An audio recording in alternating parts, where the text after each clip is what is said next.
voice is an instrument. You know, have you heard of vocal cords? Yeah. Okay, those are similar to the strings on a guitar or a violin. And how many of you, do any of you play guitar or violin? All right, perfect. So if you have a long string and you strum or whatever you do with violin, on a long string, is the note high or low? High and low. On a long string, it's low, isn't it? Yeah. And because it's vibrating slower. And if it's a short string and vibrates faster, then what happens? It's higher. It's higher, right? Okay, so if you think of your vocal cords as the strings on a guitar or a violin, and then you think about how a man's voice is normally deeper, because our vocal cords vibrate slower than a woman's vocal cords. So ours vibrated about 120 times, and a female woman's is about 130 some, something like that, 140 some. So Per minute or second? I don't know. I think second, but I'm not sure of that actually. And so what the difference is the difference between a voice that's like this and a voice that's higher. So you can play with your voice as you're trying to get across information or you're trying to communicate ideas. So before I read this poem, there are some words I'd like to share with you that will help you with this. The term whimper. What does whimper mean? Good. It's like kind of like a pout. Like a pout?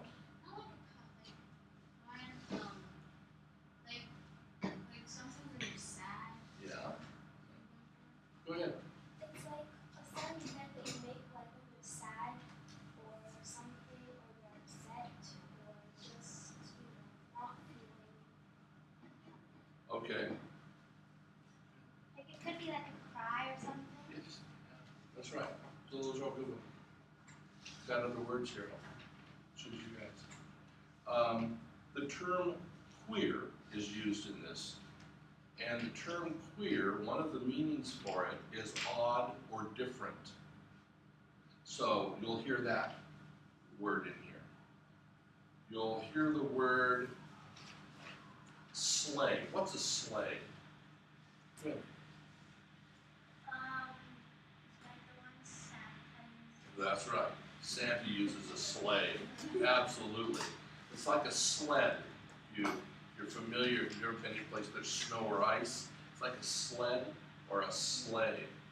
And it's like Santa uses, or in the story I'm going to read you, is what people use to get around in the winter time. What about a derelict? You know what a derelict is? A derelict is in this case here, it's a boat that went aground, got stuck in the mud, and they couldn't free it, so it rotted away. So a derelict there lay. It means it's just a rotten old boat that was stuck in the mud. So. Like mad, the other use mad, of mad. yes, mad. Term mad, not angry, but what's the other kind of mad? Crazy, that's right, that's right. So the term mad is used in here also. Thank you. How many of you ever been to Alaska or know where Alaska is? All right, most of you. So is it warm and sunny there all year round? Or? No. What's the weather like in the winter? Really cold, like A lot more. Really cold, that's right, really cold. Well, in Alaska, in 1898, actually the Klondike, which is in the Yukon Territory of Canada, right next to Alaska, in 1898, there was the largest gold rush that was ever seen in North America. You had hundreds of thousands of men and women take off for the gold fields in the Klondike to try to make a fortune. And these people came from all over the United States, all over the world actually, and they went up there to find gold. And this story is about two guys that did that. Now there are some very interesting things about Alaska and the gold rush up there. There were people that would get so busy trying to find gold, they'd forget to bring in food for the winter. So there's one man, he made pancakes for about 6 months and ate breakfast, lunch, and dinner pancakes. That'd get old, I think. There was another man, because there are funny stories too. These two men, they lived in a cabin that was 12 feet by 12 feet. If you look down at the tiles on the floor, those are 1 foot square tiles. So you count 12 tiles, and you count over 12 tiles, and that would be the size of their cabin. They lived in that cabin all winter, 2 men and their pet moose for the winter. Okay. So there are many funny stories and interesting stories. But this one is a tall tale called The Cremation of Sam McGee by Robert Service. Did we talk about what cremation means? Oh, cremation. That's what we're, yeah. It's like when you die and like some people like your coffin's going through this fire thing and That's right. That's right. And it burns the body. And so that's to be cremated or cremation. And then a crematorium is the area that you put the body into where fire is. So this is called I have a question. You were talking about the vocal cords thing. Why is the men's vocal cords like a little deeper voice? just the way it is. And it's not always the case, but most of the time, men's voices are a little bit deeper. So this story is The Cremation of Sam McGee. It's by Robert W. Service, and he's one of my favorite poets and has some other fun poems as well. There are strange things done in the midnight sun by the men who mole for gold. The Arctic trails have their secret tales that would make your blood run cold. The northern lights have seen queer sights, but the queerest they ever did see was the night on the marge of Lake LaBarge. I cremated Sam McGee. Now, Sam McGee was from Tennessee, where the cotton blooms and blows. Why he left his home in the South to roam round the pole, God only knows. He was always cold, but the land of gold seemed to hold him like a spell. And he'd often say in his homely way that he'd sooner live in, well, on a Christmas day, we were mushing our way over the Dawson Trail and cock of your coal through the parka's fold, it stabbed like a driven nail. If our eyes we'd close, and the lashes froze till sometimes you couldn't see. It wasn't much fun, but the only one to whimper was Sam McGee. And that very night, as we lay packed tight in our ropes beneath the snow, and the dogs were fed, and the stars overhead were dancing heel and toe, he turned to me.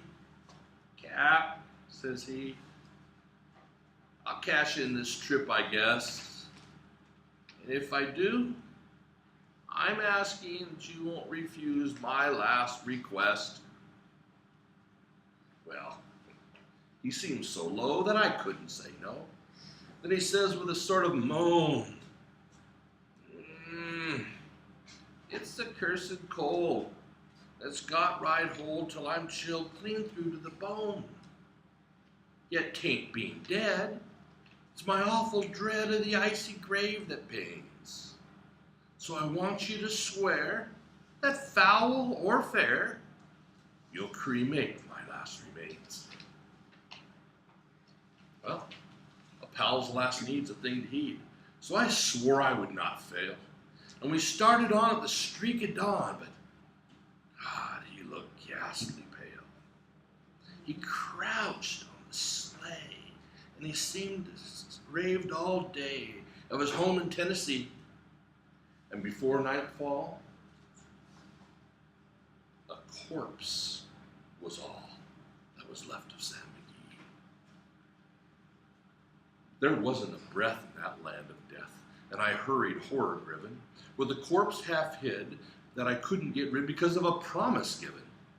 It was lashed to the sleigh, and it seemed to say, "You may tax your brawn and brains, but you promised true, so it's up to you to cremate those last remains." Now, promise made's a debt unpaid, and Rayl has its own stern code. In the days to come, though my lips were dumb, in my heart how I cursed that load. In the long, long night by the lone firelight, while the huskies round in a ring howled out their woes to the homeless snows. Oh God, how I loathed that thing. And every day that quiet clay seemed to heavy and heavier grow, and on I went, though the dogs were spent and the grub was getting low. The trail was bad, and I felt half mad, but I swore I would not give in, and I'd often sing to the hateful thing, and it hearkened to the grooving. Then I came to the marge of Lake LaBarge, and there a derelict lay. It was jammed in the ice, and I saw in a trice it was called the Alice May. So I looked at it, and I thought a bit. Then I looked at my frozen chum, and here, said I, with a sudden cry, is my crematorium. Some planks I tore from the cabin floor, and I lit the boiler fire. Some coal I found that was lying around, and I heaped the fuel higher. The flames just soared, and the furnace roared. Such a blaze you'll seldom see. And I burrowed a hole in the glowing coal, and I stuffed in Sam McGee. Then I made a hike, for I didn't like to hear him sizzle so. And the heavens scowled, and the huskies howled, and the winds began to blow. It was icy cold, and the hot sweat rolled down my cheeks, and I don't know why. And the greasy smoke and an inky cloak went streaking across the sky. I do not know how long in the snow I sat and wrestled with grisly fear, but the stars came out and they danced about. Ere again I ventured near. I was sick with dread, but I bravely said, "I'll just take a peek inside. I guess he's cooked." And it's time I looked. Then the door I opened wide.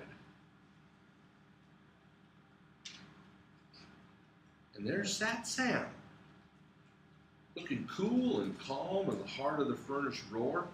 And he wore a smile, you could see a mile, and he says, "Please close that door.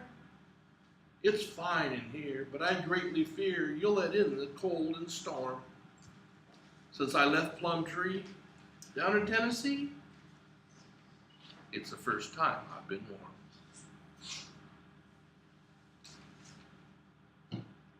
There are strange things done in midnight sun by the men who mold for gold. The Arctic trails have their secret tales that would make your blood run cold. The northern lights have seen queer sights, but the queerest they ever did see was the night on the marge of Lake LaBarge.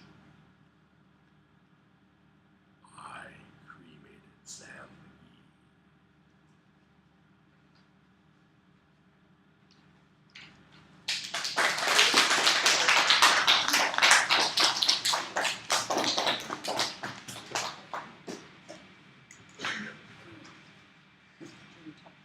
Sure.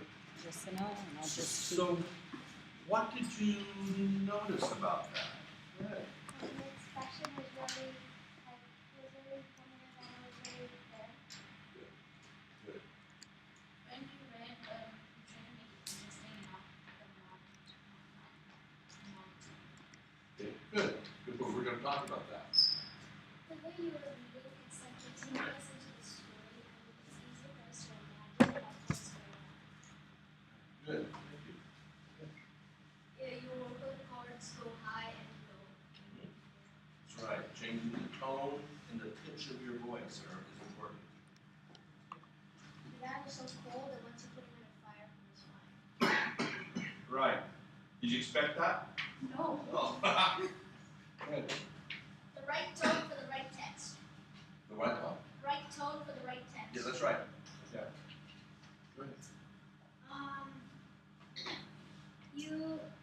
Your expression was like, you didn't mind what's happening outside, you were like focused on the story like you were in it.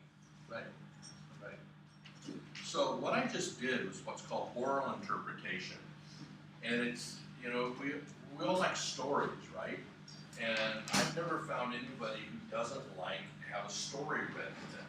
I listen to books on tape all the time because I like to have somebody read me a story. And so this is called oral interpretation. You don't act it out, you know, you don't have props and you don't have scenes and all. But what you have is you have your voice. And you use your voice in a manner that gets people's attention and brings them in so that it's not monotone. And so some of the ways you do that, did you notice, and some of you have mentioned by the tone that I had when I was talking about being really serious or, you know, scary, I kind of had that tone, right? And then I used pitch, which is all the way down here, all the way up here. So I used pitch in my voice also to get your attention and help explain the story. There's also a volume. Sometimes, did you notice, was I quieter, softer voice than in others when I may have been louder? Use the volume in your voice. You use speed. How many of you noticed that I changed the speed in my voice? Okay. So you use that because you get people's attention, because when you're using your voice, it's important that you keep people with you. How many of you, when you're not in English class, but in another class, maybe your mind wanders a little bit? Or if your parents are talking to you, you're thinking about something else, right? Okay, all right. Now, you have to be careful and don't let that happen, but I can tell you why it happens. Our brains work at about 600 and some words, spoken words, a minute. And we speak at about anywhere from 90 to about 130 for speaking quickly a minute. So that means there's about 500 words a minute. Your brain's going, what do you want me to think about? And so as your parents are speaking with you, I have kids, so I know this happens. When I was speaking to them, they'd sometimes get this glazed look on their faces, you know, and they'd be thinking about something else. That's natural because your brain's working so much faster than what a person's saying, and by your brain working faster, you can jump in and out of the conversation and be able to pay attention and know where things are going. When you're using your voice in an oral interpretation, or if you're giving a speech and presentation, you want to change the volume, the tone, the pitch, the speed of your voice so it keeps people's attention. Another thing you do is pause. What's a pause? Good. Like when you just stop for some time after a sentence. Right. And it's not very long, is it, Norman? Not, it can be, but it's usually not. It's usually not. Now, did I use the pause when I was reading to you? Yes. Okay. So you do that because if you're going, your mind, you're off thinking about what you're going to do this afternoon once you get home. And reading a story or a person speaking with you, if they pause, boom, you're going to come back really quick so that you know why they stopped, because it didn't follow what you expected. So the use of pause also. So tone, pitch, speed, pause, volume. Can you explain, what can I write for tone? Tone. That's a hard one for me to- Yeah. Is that setting mood? Do you mean Sort of. tone is Yeah. choosing mood? Well, it's using your voice, having the right tone for the right moment. Right tone for the right text. Gotcha. I'll have to get you a good definition. But go ahead. I have a question. Sure. What's the difference between tone, pitch, volume? Volume is how loud you speak or how soft you speak. So there's a saying that if you want to get someone's attention, You just hit. It's in the speed. so if you want somebody's attention, just talk. Just talk. I understand. This is what I want you to pay very close attention to what you're saying. Because you're having to do it, right? It's called active listening. And that's something that we want you guys to do, is not just, listen, but pay attention to what's being said. So when you go home tonight, you can talk to your parents about, this is what we learned, and this is what we're going to be doing. Mrs. Rayl is going to have us do these things. Mr. Rayl came in and he read this, and this is what he spoke about. And we're going to use those things in the assignment we've been given. So I just gave you the answer to the question many parents ask, what'd you learn in school today? Double. Tone. Tone has more, if you're serious, do you have a serious tone? Or is it light and frivolous and kind of fun? You know, it's matching your voice and the sound and range of your voice to the message. I guess. So sets the mood. It kind of sets the mood, yeah. Because if I was talking about, if the one guy that cremated Sam was laughing and joking, it would be a totally different story, wouldn't it? But he was serious. He took his promise serious. This was a friend of his who had died, and he made a promise, and so he was going to do it, no matter what. He was going insane. How'd you like him going insane? Did you like that? Yeah, good. I tried to get that across because he was going mad. So, then pitch. Pitch is, we can have really high pitch, we really think it could be a low. So you want to be able to do the right pitch. So pitch and tone are similar, but not exactly the same. Good question. The tone, when I was watching TV, and this girl, she was going out for an acting job, and she worked out since I was a little boy.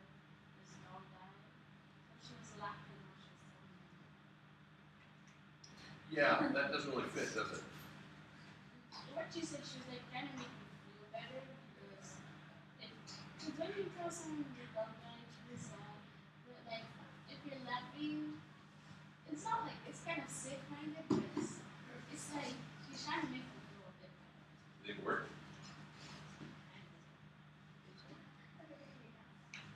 Maybe she made herself feel better. Yeah. She was trying to lighten the mood Yeah. by changing Yeah. the tone. So, I know you are going to have a great assignment coming up. And one of the things, you think this is the first time I've read this? No. I've read it hundreds and hundreds and hundreds of times. Stop that. Thank you. So I've read it hundreds and hundreds and hundreds of times. I first heard it when I was a kid, probably 7, 8. great aunt read it to me. And I in turn read it to my kids. And I just really like the story. And so Mr. Rayl has me come in and read them, read some things about it. That's one of the things I read. Yes? Is the boy dead? He is dead, yes. He died in 1950s, early 50s. So Sam, I can't remember. Sam McGee? Sam McGee. Like in the story, he died. Yes. So it was his friend going mad and saw. Trying to figure out how to cremate Sam because that was Sam's last wish. No, I think and like how he said that he saw Sam sitting there. He's dead. But he's dead. That's so cool how he looked there. So then his friend just went mad. There's a genre that we're going to study called tall tale, and so this is a tall tale.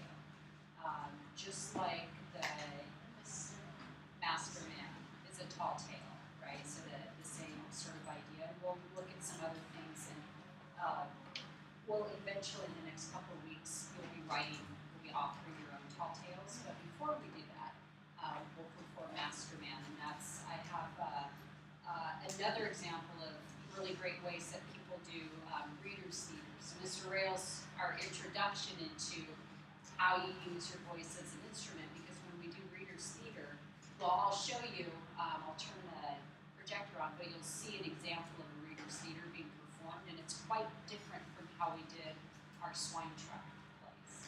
But I'm going to stop this here, unless you have So we're still on. Yep, we're still on. Cut.